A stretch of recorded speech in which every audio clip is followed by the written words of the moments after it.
All right, Battletech fans, so here we are with another edition of Battletalk, and today in the Eye of the Tiger studios, we have Rally Ledesma. I sure hope I pronounced that right. Did I get that right? Ledesma, yes. All right, very good. I like it when I get it on the first try. Very cool. Now, if you hadn't seen it yet, on the Battletech Painting and Customs board, she has just posted some absolutely stunning art, some art that was inspired by the Pueblo and the Hopi tribes, as well as Aztec-inspired art.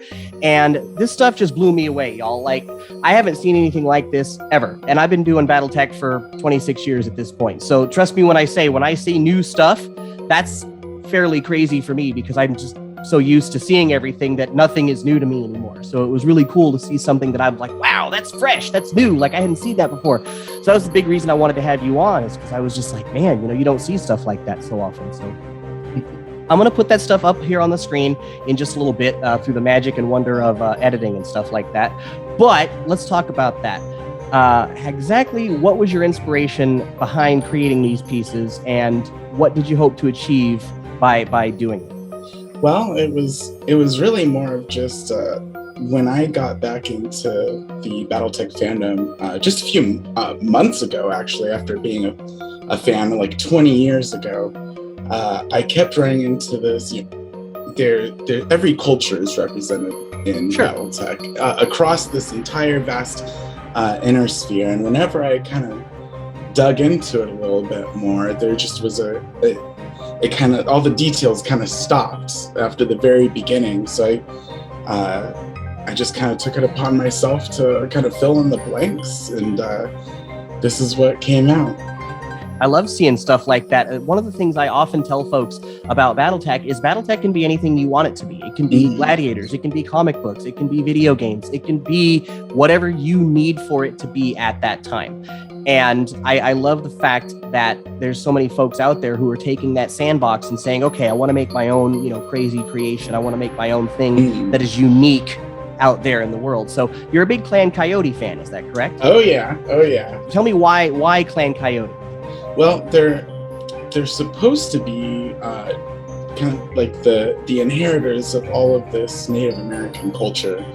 And again, when I kind of dug into it, there was only just a few little examples of that kind of peppered in here and there with not really any explanation or historical context. Right. So it like you said, it felt like a playground. There's so much room for all these stories to be told, and all of this culture to find its place in this future, in the Battletech future.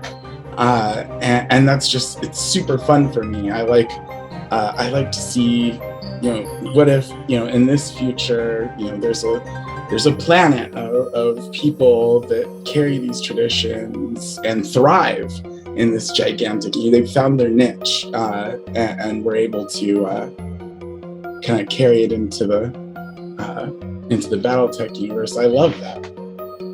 And so was that sort of what your inspiration was for sort of reimagining some of the lore? You kind of wanted to create your own? Yeah, I mean, I wanted to, everybody, you can be a samurai, you can be a cowboy, you can be, a Roman legionnaire, pretty much. And I just wanted to see my people kind of have some representation. Like I could be a jaguar warrior, or a eagle warrior, or one of the Shorin ones. It's another Aztec warrior group. And there was so much opportunity that I just couldn't pass it up. So are you native yourself? Well, indigenous descended, so I'm definitely mixed, but I carry all that stuff with me. And I think that like what we're starting to see is, especially among Chicanos and Mexican Americans, we're starting to reclaim that indigenous identity and kind of explore it a bit. So there's a lot. And see, that does my heart good to know that people can use Battletech in that way and use it to learn more about themselves or kind of explore themselves in that way in this universe. you know, and you're right. You can be a cowboy or you can be a samurai. And somebody recently just, I was having a conversation with them and I said, anybody can be the hero. And that person says back to me, or they could be the villain. And I was just like, oh man, you know, I never thought of that, you know, up until that particular conversation, because that's a sandbox where you could kind of just see what it's like to be the bad guy. You hear that often. Why do you guys like the clans so much? Because sometimes it's fun to be bad. Like exactly. And I mean, you don't even have to interpret them as, like, they thought they were the good guys, right? Yeah, sure. So their whole thing, maybe, you know, if it's inspired by Aztec culture, they're a very warlike culture, and every part of that society was kind of centered around the idea of war being like a sacred act. Sure. So if you have that culture and then, you know, you advance it a couple thousand years and you've got giant, you know, killer robots, well, they're not gonna behave like you know, other groups might. And just thinking of how their philosophies and their world outlooks would kind of influence where they grow and what they turn into. I thought that there was the clans are a perfect place for them to call home. Sure. So what was your favorite part about doing this whole thing? As I was painting these, I was researching more about history at the same time as I was spending days upon days on Sarna. .net. I think there might be more Battletech history than actual real world history. Right. But it was like it was an act of joy to, you know, from going from being a 16-year-old to getting back into it in my 30s. I just feel like a kid all over again. There's so much new stuff to learn. There's crazy dark age technology that I still have to catch up on. Right. But I'm getting to explore this all. And one thing that's been universal so far is everybody that I have talked to about it or gamed with, everybody's just happy to help you out, to teach you the rules, and like, oh yeah, come on, you know, we'll get you started, and here's what mechs are good if you want to, you know. It's just been such a welcoming experience getting back into Battletech that I don't know, I don't think I'll be leaving again anytime soon. Well, that's good, because we love to have you.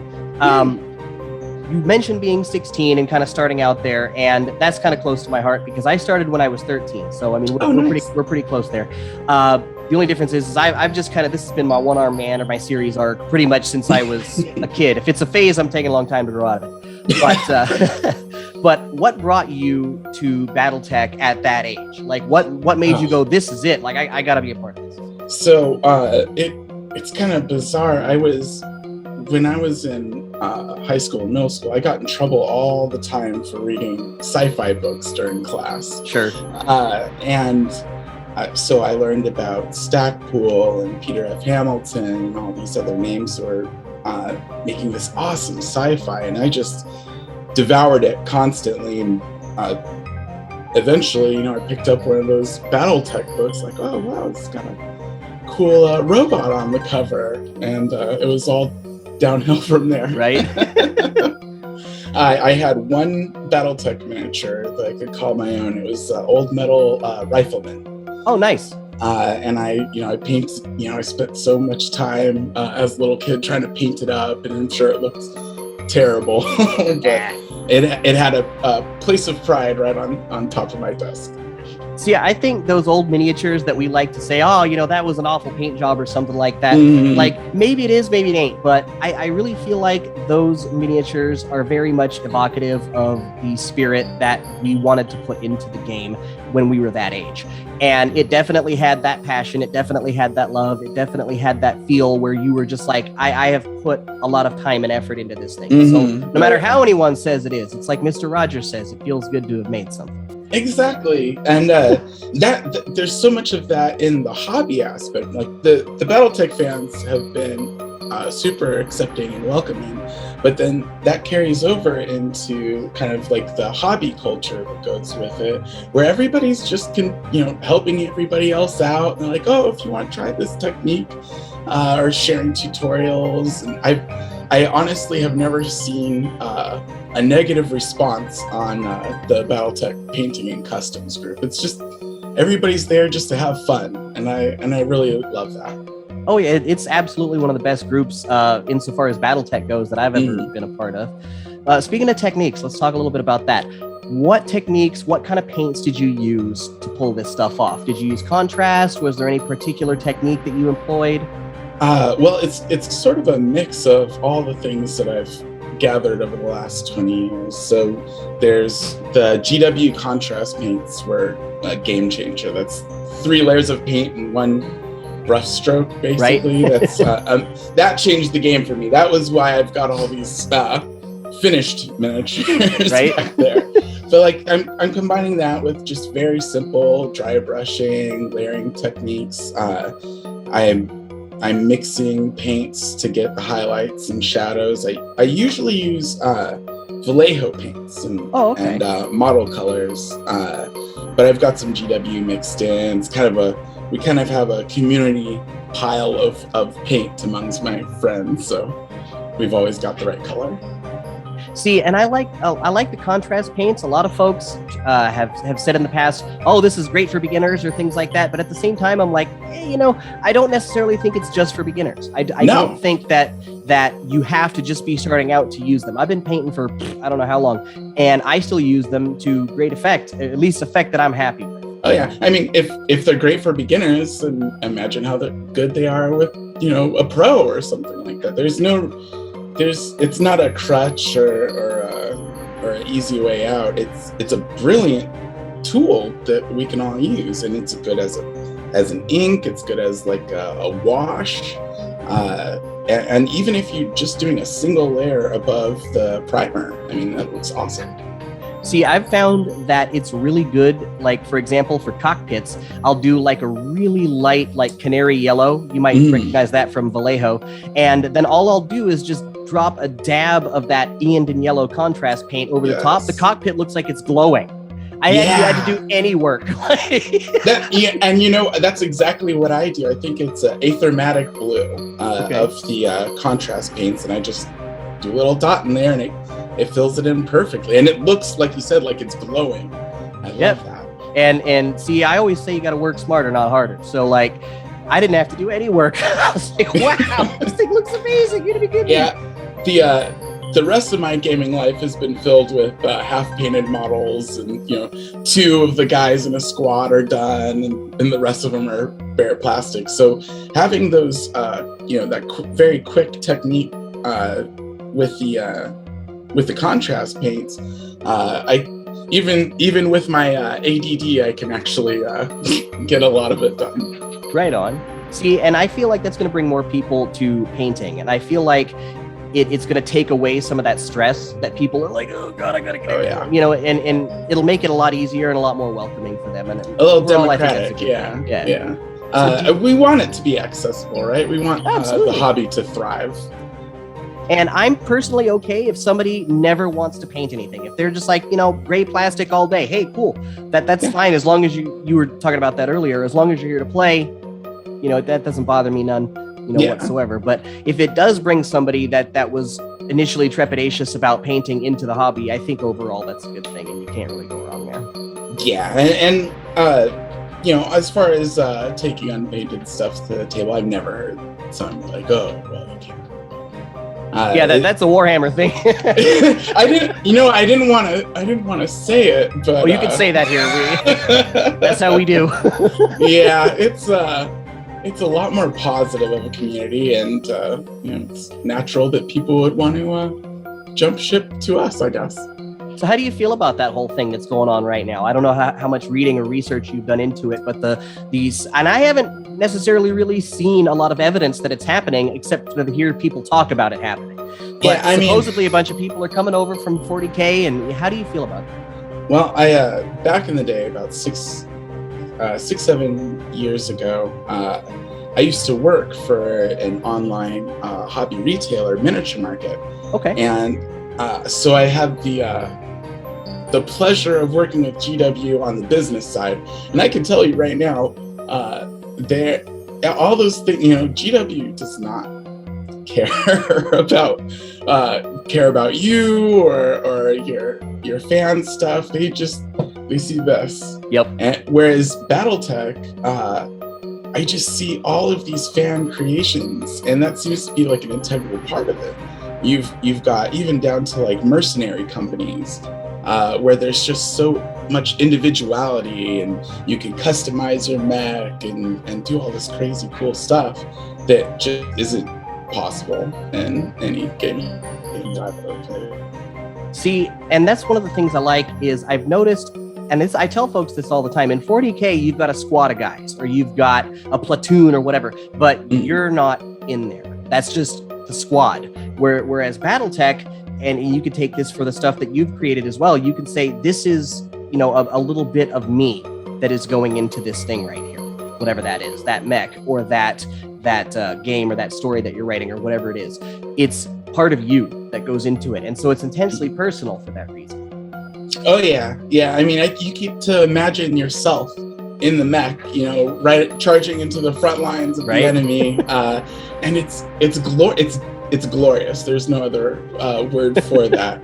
When you start unloading gauze into enemy mechs, and you get your first headshot with a ERPPC, and everybody at the table cheers and all that great stuff. I love that. Yeah. And I mean, it might be 6 hours of math to get there, but it's part of the joy. And like I said, everybody, no matter if you don't know any of the rules or if you've never even played a game like this stuff before, everybody just wants to help you learn. So do you have any plans in the future to do any more pieces like what you've had? I'm not going to stop. I've got so many. You're talking about there was 140 some odd different native tribes, and that's just in North America alone. Yep. That's not including the Mayas or the Incans or anything else going on in Southern America. So I think I could paint every day for the rest of my life and not run out of inspiration. Sure. So let me ask you this: what with the Kickstarter? I don't know if you got in on any of that. Did you get in on the Kickstarter? I got back into Battletech right after the Kickstarter ended. Okay. And I've been kicking myself ever since. So I guess my question at this time is where do you see Battletech going? Because you started when you were 16. You've kind of seen where it used to be and where it's been since then. Now we're looking to the future. Where do you think that this is going to go in the future? I just got goosebumps. The cool thing is, and you hear it a lot, that Battletech is kind of having this renaissance. Sure. And central to, like, you don't have a renaissance without advancement in thought or a deepening of, understanding of the world around us. Why wouldn't that translate into the Battletech universe? We could see anything. And that's the cool part for me is, I know all those things from back when I was a kid, the clan invasion, and at least some of the Inner Sphere history, but really the future has yet to be written, it feels like. I can make anything and have it be, part of a cohesive part of the lore. Sure, you could just kind of create your own story there, and you can carve out your own destiny as it were. And I see, with the video games and with a lot of like the fan content and the writing that's going on right now, I see a lot more like different voices and different stories being told, and I think we're just barely getting the surface of that. Like we going forward with all of these awesome new, plastic miniatures and kind of like a revitalization. I just see I just see so much room for new stories and different stories to be told. and it's exciting. I'm glad to be here right now in the middle of it. See, and I've often said the same thing. When I was a kid, I remember a time where you could go and get Battletech at any store within driving distance. Any local game shop, they had it.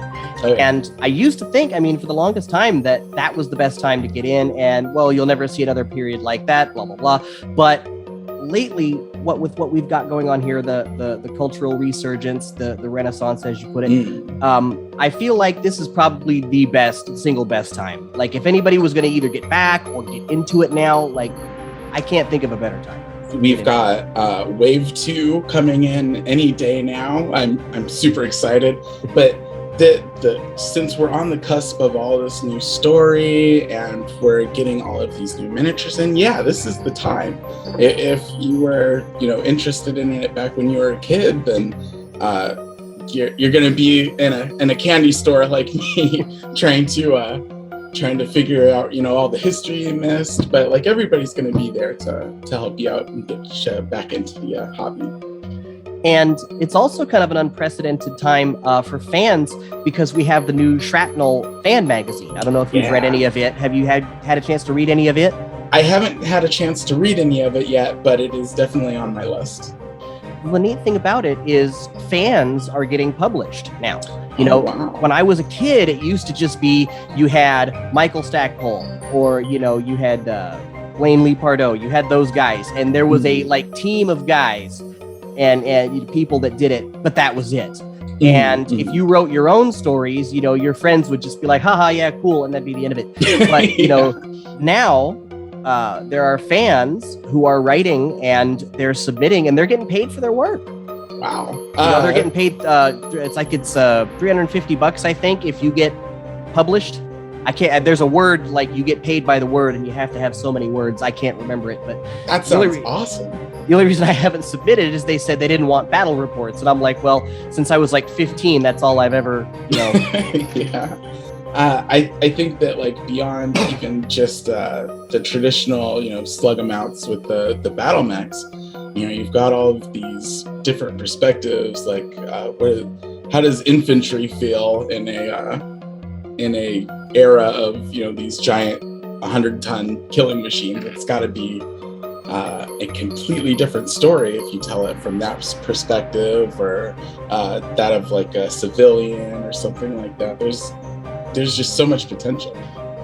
So that brings me to my next question. What with the reimagining of the Clan Coyote lore that you've already started, and knowing now what you know about Shrapnel, do you see yourself potentially submitting in the future and seeing whether or not you can get some of that stuff in print just so you can see your name on it?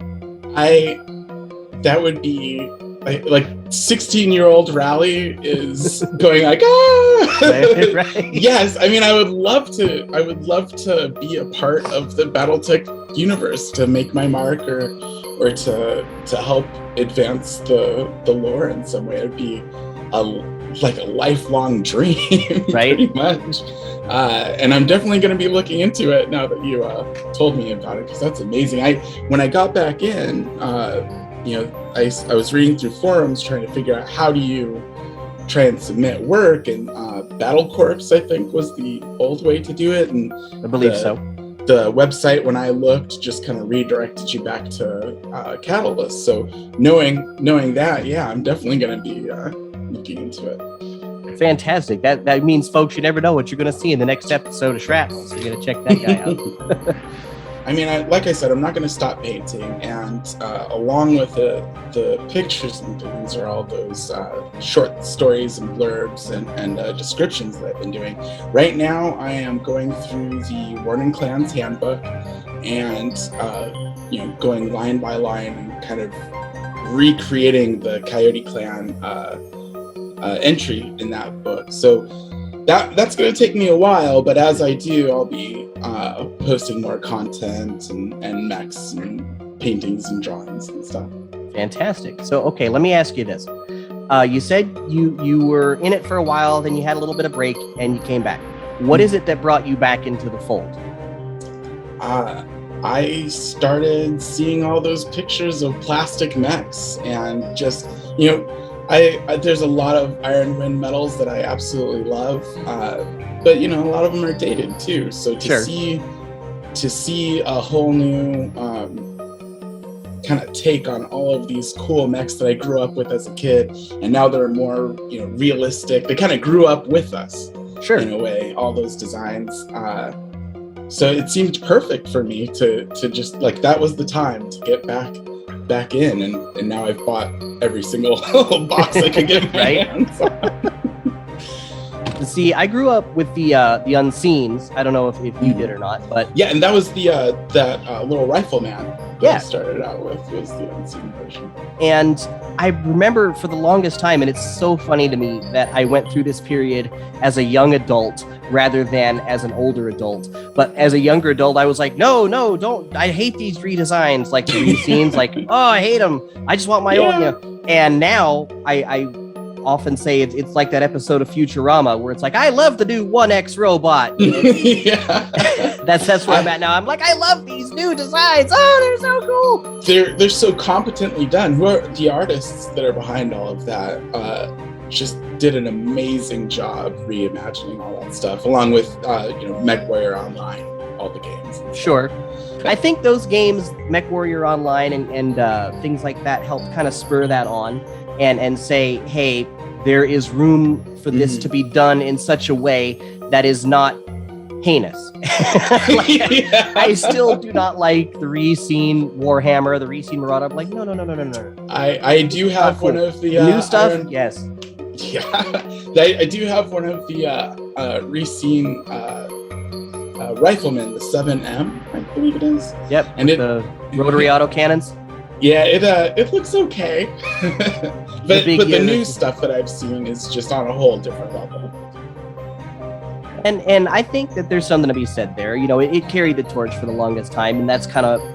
I wasn't a big fan of MechWarrior Online, and it has nothing to do with anything other than the fact that tabletop is so what I'm used to, that when I play a video game and it doesn't work like it does on the tabletop, I get mad.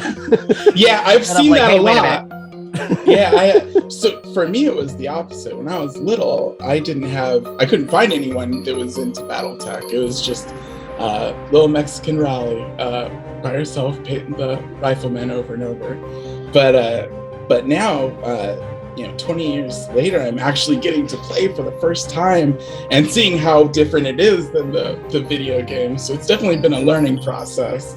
I learned what C3 systems were the hard way. Right. But I won't forget, not after that. Yeah, no. But so it only takes once. Yeah. But there's a learning curve, but there's so much meat to the universe than just what's represented in the video games that once I started reading, I just couldn't stop. It felt like I was back in high school with the books all throughout class, just going through those Sarna pages. So let me ask you this. I've said often in the past that Battletech is probably one of the single most gender diverse and racially diverse fan fiction or fan universes that one can exist in. I've often seen, people of color represented in Battletech, or women are just as badass as men are. Yeah. You've got Natasha Kerensky, for example, and Rhonda Snord and girls like that. So do you feel the same way, and what's been your experience with that? Honestly, we've come a long way over the last 30 years for sure. But when I was playing, for instance, the HBS Battletech game, the first MechWarrior that I got was a trans woman, and to see that and to it just shook me. I wasn't prepared for the level of diversity that was represented in the game, and it makes sense because you've got, like I said, every single culture on the planet is represented. Every single walk of life, it's still around. There's still retail workers and people sweeping the streets and stuff, but it's in the midst of this much larger canvas. So it makes sense. The world isn't all one color or all one anything. So why wouldn't our very the setting is so realistic compared to all the kind of fantasy tinged other games that are around there. So why wouldn't the Battletech universe kind of have that same diversity that's just a fact of life here in the real world? And I've loved that it's kind of evolved along with what's going on, today, and changes in society and changes and things like that. And I love the fact that Battletech is right there with it. It's saying, okay, we're just as diverse as you need us to be, and I think that's pretty sick, honestly. I love it. It always felt like Battletech was way ahead of the other guys in that regard. So yeah, it's especially after coming from a couple decades of Warhammer and all of the lack of diversity there. Like, this is amazing. I feel so much better here. Like, Battletech universe, the community feels more like home, and it feels like there's there's a little there's some grognards as they're called, but 99% of the people are just happy to play the game with you, and that makes all the difference. All right, Battletech fans, this has been an absolutely wonderful talk with Rally here tonight, and I gotta say thank you so much for joining us. I greatly appreciate you being on the show, and thank you so much for sitting down and talking to us. Thank you for having me. I can't wait to watch your show next time. All right, we'll see you on the space lanes. Yeah.